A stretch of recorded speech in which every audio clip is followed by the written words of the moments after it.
Hello and welcome to another episode of Top Deck, the series where we take a look at some of the leading TCG deck lists. And on today I have Matt's list, and he got back-to-back first place at two WCC World Championship Celebration events, winning those very awesome promo cards and World Championship Celebration playmats.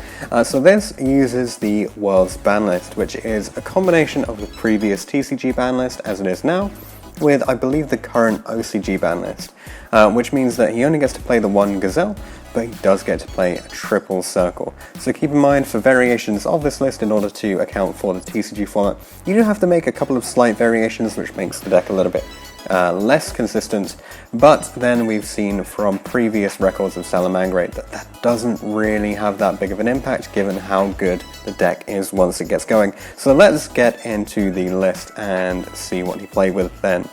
So a typical lineup of the one Gazelle, triple Foxy, triple Spinny, one Jack, one Falco, and one Fowl, triple Buffalo, triple Phantasme, two Ash, this is at 2 on the World's list, 2 Ghost Ogre and 2 Vela, triple Mining, triple Circle, obviously at 3 on the World's ban list, 1 Sanctuary, 1 Will, this is pre-Nibiru, so you only had to play the 1.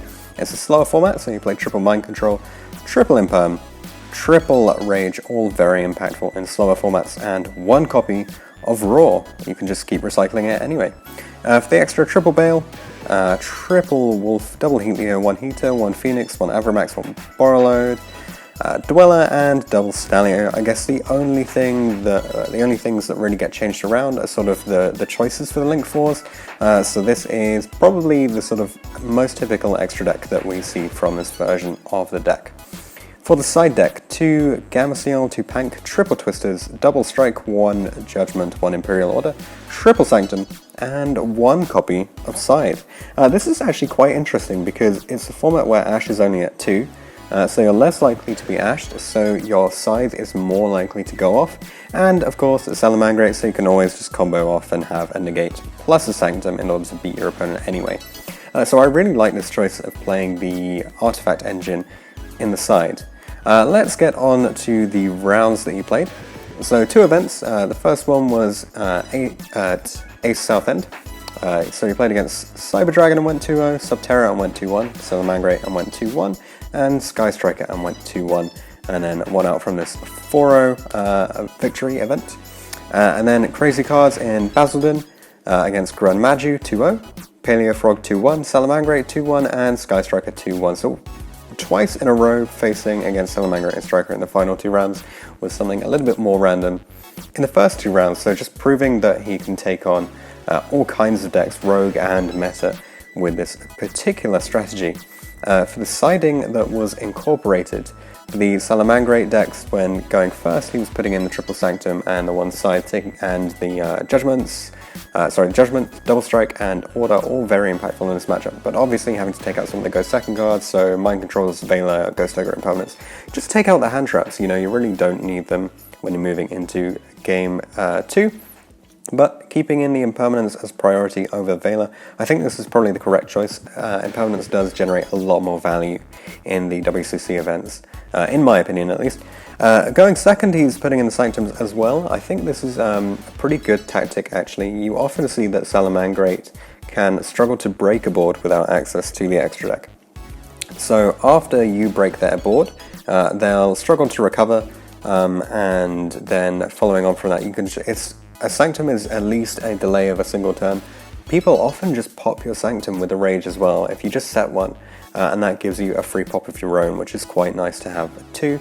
Once again, the Ghost Ogres come out, they're just not very impactful here.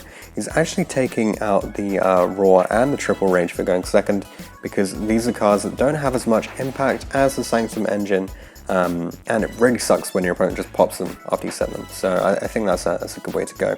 For the Striker deck, again, we're seeing Mind Controls and hand traps coming out when going first, putting in all of the usual traps, plus the Twisters and Gameciel as well.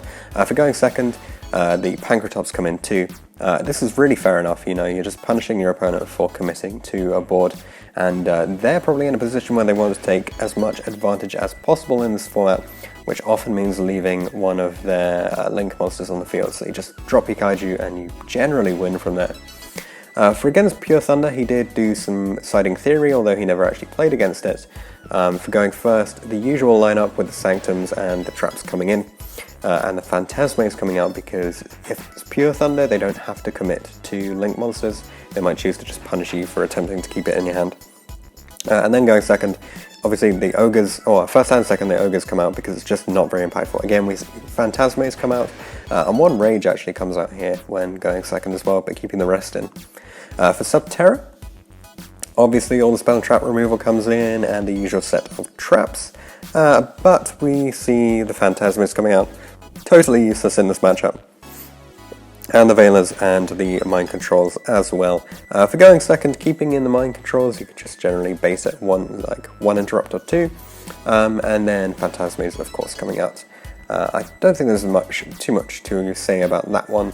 And for Cyber Dragon, all the usual stuff going in first, and taking out the Ogres, Mind Controls, Phantasmes, all fair enough, I think, and never really had to side for going second, because they would always be making you go first anyway, and you'd just rather go first. You can just punish them by setting up your board, and then they won't be able to deal with it.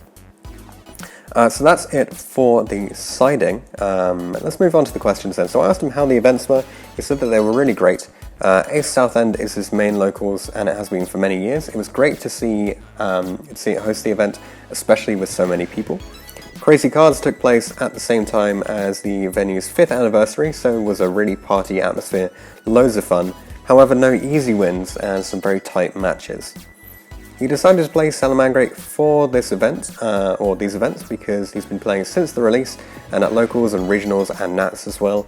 Being able to play them with Circle at 3 for Worlds just meant that they were the best deck in his opinion, and it was really nice to be able to play them at near full power before the main format starts up properly.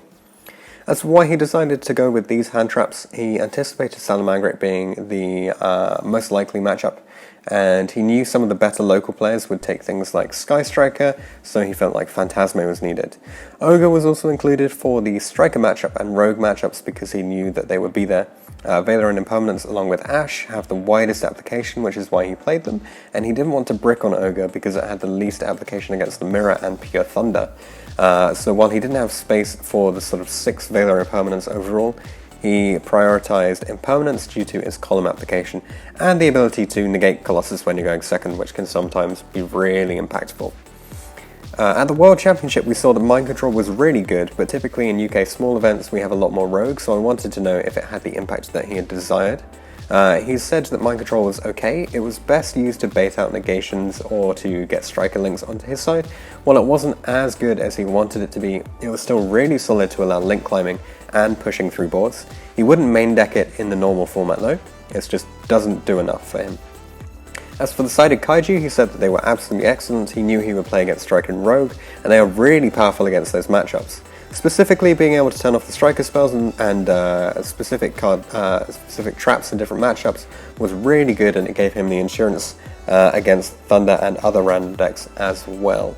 As for siding the Sanctum engine, he said that it was really strong. For the first event, it allowed him to beat the Cyber Dragon player when he bricked, and it was really strong in the Mirror match as well. He played against Zeki Shah in round 3 of both days in the Mirror, and being able to shut off the extra deck allowed him to win round 3 for the second event, because Zeki couldn't get enough damage to hit him during the turn, and he was able to get off a pop effect of Sanctum once as well and just punish him for that. For the future TCG format, I wanted to know how he thought that the deck would evolve.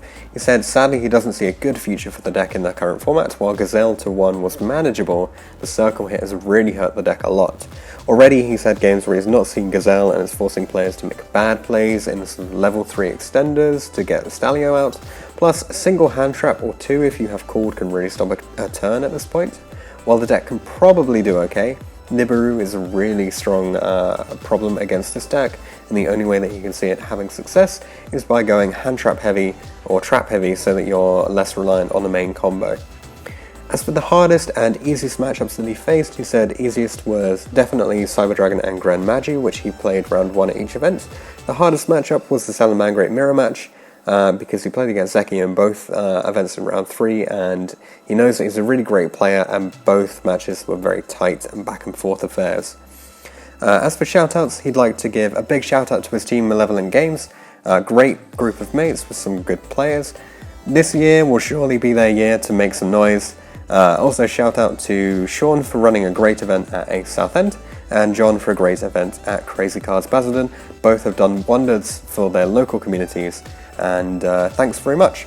So great job by Matt, thanks for coming on and sharing your list. Congratulations on your double win with this awesome Salamangreat list. Very interested to see what you guys think of it. How will you be changing this list? Will you take this and maybe get rid of the double circle and just change that for new cards to incorporate? Or do you think there needs to be a radical shake-up in the way that the deck is actually structured in order to take it forward into the new TCG format? Thanks for watching this episode of Top Deck. If you have any comments or suggestions that you would like to make, leave them in the comment section down below.